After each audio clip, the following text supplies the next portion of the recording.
Hello नमस्कार दोस्तों।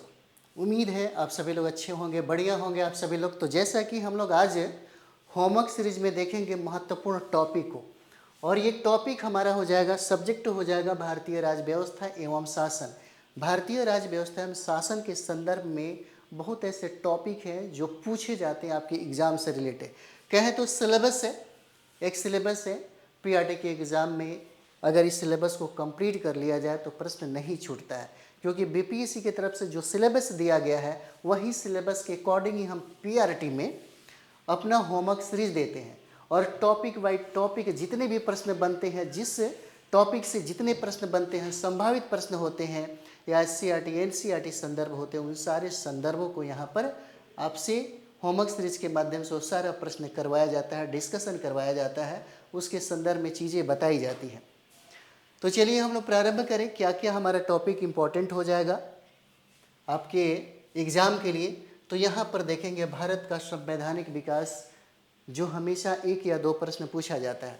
संविधान सभा और संविधान निर्माण की प्रक्रिया। संविधान सभा की प्रमुख समितियां जहां से प्रश्न पूछे जाते हैं। संविधान का स्रोत, संविधान में अनुच्छेद, अनुच्छेद भी आपको बताएंगे कि कितना अनुच्छेद अगर पढ़ लीजिए, कंप्लीट कर लीजिए तो आपका प्रश्न छूटेगा नहीं। इसका भी कुछ न कुछ है ना जुगाड़ है, बहुत बढ़िया जुगाड़ है।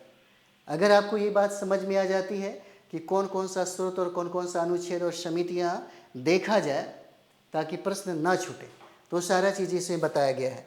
अनुसूचियाँ, अनुसूचियाँ इंपॉर्टेंट है, जहाँ से हमेशा सवाल पूछा जाता है। 12 अनुसूचियों के बारे में हम लोगों को जानना है, और 12 अनुसूचियों के संदर्भ में क्या क्या प्रश्न अभी तक बना और क्या संभावना हो सकता है, उन सब चीज़ें हम आपको होमवर्क सीरीज में कराते हैं। भारतीय संविधान के प्रमुख भाग, उद्देशिका, शासन प्रणाली, राष्ट्रीय प्रतीक, राष्ट्रीय प्रतीक जहाँ से पीआरटी में भी प्रश्न पूछे जाते हैं। राज्य और संघ राज्य क्षेत्र से प्रश्न पूछे जाते हैं। नागरिकता, नागरिकता, मूल अधिकार, राज्य की नीति निदेशक तत्व, डीपीएसपी, जहाँ से प्रश्न बहुत सारे पूछे जाते हैं आपके एग्जाम में। उसके बाद हम लोग यहाँ पर देखेंगे मूल कर्तव्य, राष्ट्रपति उपराष्ट्रपति। पीआरटी के एग्जाम में ज़्यादा प्रश्न नहीं पूछा जाता, लेकिन जितना हम लोग देख रहे हैं टॉपिक, उन टॉपिक को एक बार पढ़ना ज़रूरी है, ताकि अगर 8 से 10 प्रश्न अगर पूछे पॉलिटी में, अगर पॉलिटी में 8 से 10 प्रश्न पूछता है तो ये ऐसा ना हो कि यहाँ से गलती हो जाए, है ना। क्योंकि पॉलिटी में, है ना, पॉलिटी में इतना प्रश्न आपसे पूछता है और 8 से 10, क्योंकि हो सकता है इस बार प्रश्नों की संख्या 1-2 बढ़ जाए। और इतने टॉपिक जो हम लोग कर रहे हैं, इसी टॉपिक से अभी तक पूछा गया है, चाहे वह पेपर 1 देखिए, चाहे 2 देखिए, चाहे 3 देखिए, री एग्ज़ाम का भी पेपर देखिए, सारे के सारे जो प्रश्न है इससे बाहर नहीं पूछे गए हैं।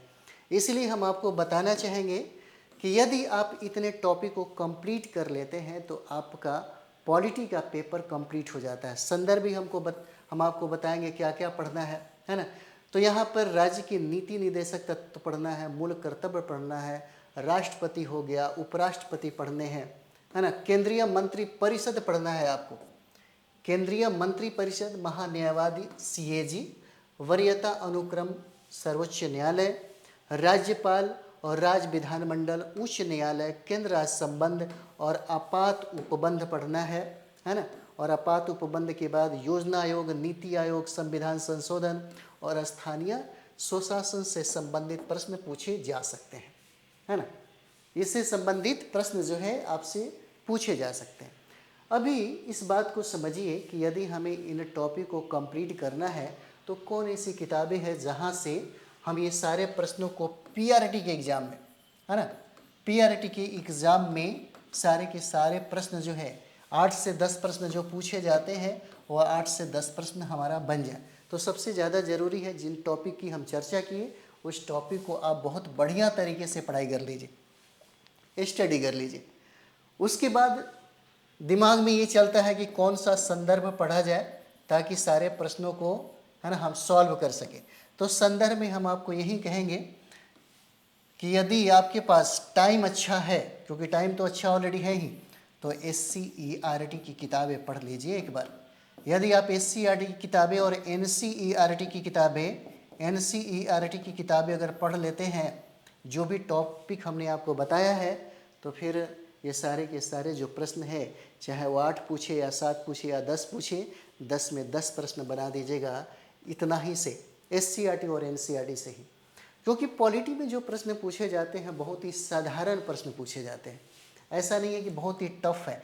लेकिन अगर प्रश्न थोड़ा कॉन्सेप्ट टाइप का अगर पूछ दे तो एक बार अगर आप किताब पढ़े हैं, एक बार अगर NCERT और SCERT की किताबें पढ़े हैं तो आपसे सारा का सारा प्रश्न बन जाएगा, क्योंकि एक एक प्रश्न पर सबसे ज़्यादा संघर्ष होने वाला है। और इसीलिए हम चाहेंगे कि आप एक बार किताबों का अध्ययन कर लीजिए। किताबों का अध्ययन अगर हो जाए तो पॉलिटी को बहुत बेहतर तरीके से सॉल्व किया जा सकता है।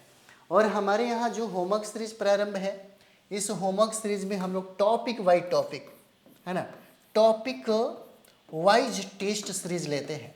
एक दिन पहले आपको टॉपिक दिया जाता है कि ये टॉपिक आप कंप्लीट करके रखेंगे, संदर्भ भी दिया जाता है, संदर्भ भी आपको बताया जाता है कि ज़्यादा से ज़्यादा SCERT की किताबें पढ़ लीजिए, NCERT की किताबें पढ़ लीजिए, क्योंकि हमारा जो प्रश्न होगा, जो आपके होमवर्क सीरीज में जो चलाया जाता है, वो वह संदर्भ आपका यही SCERT और NCERT का पैटर्न हो जाता है।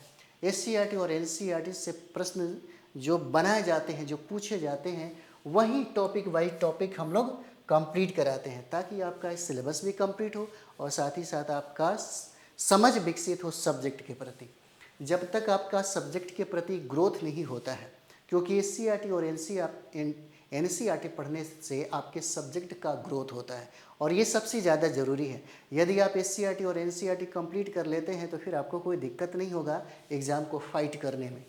सबसे बढ़िया तरीका ये है कि आप कम से कम SCERT और NCERT पढ़ लीजिए, ठीक है। तो ये हमारा टॉपिक हो जाता है। जितना टॉपिक हम लोग चर्चा किए हैं उतना काफ़ी है, बहुत ज़्यादा है ना। इसलिए हमने सबको ज़्यादातर मैंने आपको बताया ताकि छूटे ना, क्योंकि सिलेबस को कंप्लीट करिए, सिलेबस को कंप्लीट करिएगा तो प्रश्न नहीं छूटेगा।